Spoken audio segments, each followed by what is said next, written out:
du retour du Christ à la fin des temps, il est dit que Dieu sera dans une grande, grande lumière. Et cette lumière est tellement éblouissante qu'ils ne peuvent la voir.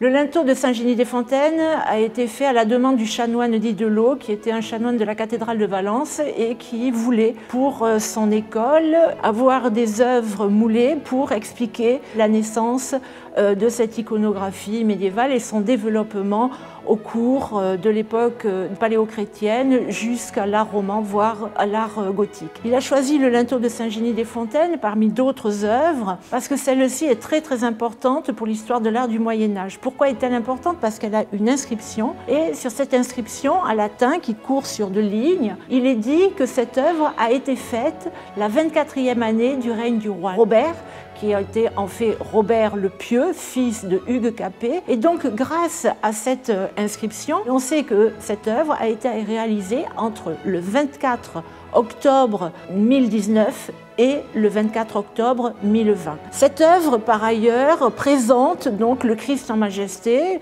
entouré d'une ce qu'on appelle une mandorle, c'est-à-dire une gloire tenue par des anges. Ces anges à la fois sont agenouillés parce qu'ils sont en signe d'adoration, de vénération du Christ, et également avec les ailes déployées parce qu'ils volent. En fait, ils portent cette mandorle parce que cette mandorle représente aussi l'ascension du Christ, c'est-à-dire le Christ qui monte aux cieux devant ses apôtres, mais représente également le retour du Christ à la fin des temps. En fait, sur cette image, on a 3 niveaux d'interprétation. Le premier, le Christ en majesté, il bénit, il tient le livre. On a ensuite le Christ de l'Ascension et le Christ de la deuxième parousie, c'est-à-dire le Christ qui revient à la fin des temps.